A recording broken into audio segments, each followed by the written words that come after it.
भूपेंद्र सिंह हुड्डा जाटों के लीडर तो बन गए, लेकिन जनता के वो लीडर नहीं बन पाए। भूपेंद्र सिंह हुड्डा के सामने 2024 के बाद, चुनाव के बाद इतने मुद्दे आए, लेकिन सब में भूपेंद्र सिंह हुड्डा ने अपनी खामोशी बनाए रखी। अगर 2024 के चुनाव से पहले की भी बात करें तो भूपेंद्र सिंह हुड्डा कुछ मुद्दों के ऊपर प्रेस कॉन्फ्रेंस तो करते नजर आते थे, लेकिन जिस तरीके से जनता की आवाज उनको उठानी चाहिए थी, उस तरीके से वो आवाज नहीं उठा रहे थे। चाहे 2019 का चुनाव के बाद उनको जनता ने जितनी सीटें दी, 24 में भी उनको सत्ता के करीब कहीं ना कहीं भेज दिया, लेकिन भूपेंद्र सिंह हुड्डा को बुखार सीएम पद का था, वो सीएम पद उन्हें मिला नहीं, तो उसके बाद जनता जाए भाड़ में। तो इसी पर आज का हमारा विश्लेषण रहेगा। उससे पहले आप भी कमेंट करके जरूर बताएं कि क्या लगता है, भूपेंद्र सिंह हुड्डा जनता की आवाज उठाएंगे या फिर नहीं। चैनल को फॉलो, शेयर और सब्सक्राइब भी कर लें।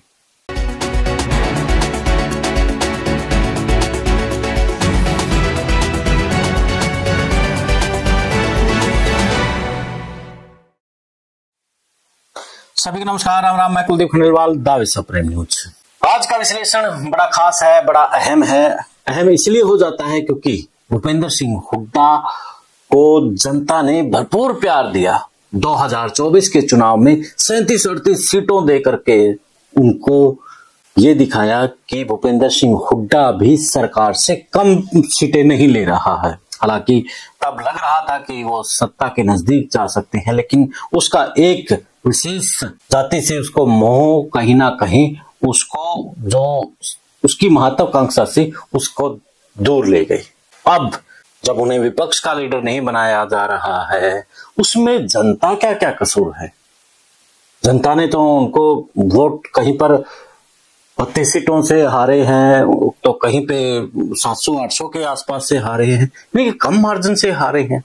तो ऐसे में जनता के जो मुद्दे हैं, उन मुद्दों के ऊपर तो भूपेंद्र सिंह हुड्डा को चाहिए कि वो सरकार को घेरे, बल्कि सरकार के जो मंत्री हैं वही सरकार को घेरते नजर आ रहे हैं। पिछले दिनों मोहनलाल बड़ौली का मुद्दा है, चाहे दूसरे मुद्दे हैं, उन पर अनिल विज ही कहीं ना कहीं अपनी ही सरकार को घेरते नजर आ रहे हैं, लेकिन भूपेंद्र सिंह हुड्डा चूं भी नहीं कर रहे हैं। मुझे लगा था कि भूपेंद्र सिंह हुड्डा बोलेंगे किसी बड़े मुद्दे के ऊपर। हाल फिलहाल जो अमेरिका से जो युवा आए हैं, उनके हाथों में हथकड़ियां थी, वो एक प्रकार से बर्बादी की तरफ मान के चलिए, क्योंकि जिस तरह का व्यवहार उनके साथ हुआ, परिवार ने उनके ऊपर लाखों रुपए खर्च करके उनको भेजा था कि वो पैसे कमाएंगे और अपनी साथ में अपने परिवार का भी भविष्य बनाएंगे, लेकिन क्या रहा। मैं एक रिपोर्ट्स पढ़ रहा था, शायद कैथल की थी, उसमें लिखा था कि जो पंजाब से यहाँ पर छोड़ करके गए हैं, वो युवा अपने घर में भी नहीं पहुंचे हैं, घर पर नहीं पहुंचे, अपने दोस्तों के पास वो रह रहे हैं। यानी कि उनको कितनी शर्मिंदगी इस वक्त उठानी पड़ रही है। सरकार के सामने उन बच्चों के लिए कुछ सहायता हो, कुछ ऐसा हो कि उनके लिए कुछ हो, यानी कि विपक्ष की तरफ से एक जनता को रहती है कि हमारी बात को उठाए विपक्ष, लेकिन विपक्ष के मुंह पर ताला लगा है। क्यों तक नहीं कर रहे हैं भूपेंद्र सिंह हुड्डा? इतनी सीटें जनता ने दी है, तभी तो मैं कह रहा हूं कि वो जाटों के लीडर तो बन गए, लेकिन जनता के लीडर नहीं बन पाए। अभी तो उन्होंने कहा था कि मैं पहले जाट और फिर सीएम हूं।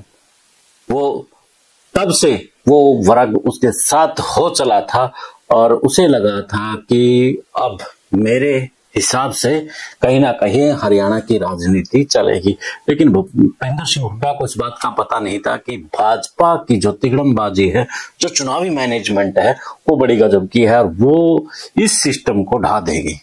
अगर भूपेंद्र सिंह हुड्डा इसमें सही चलते तो उसको जनता कहीं ना कहीं, जनता ने तो कोशिश की थी कि वो मुख्यमंत्री बने, लेकिन उनके जो बयान थे पिछले चुनाव के, वो कहीं ना कहीं उसको परेशान कर गए और उनको सीएम की कुर्सी से दूर बैठा दिया।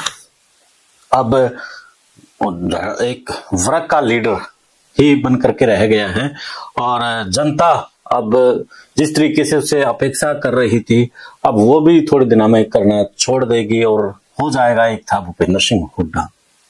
खैर, आप इस वीडियो पर क्या कहते हैं, आप भी अपनी राय जरूर दीजिए। देश और प्रदेश की खबरों के लिए देखते रहिए विश्व प्रेम न्यूज। फिर मिलते हैं एक नए मुद्दे, एक नए विश्लेषण के साथ। जय हिंद, जय भारत।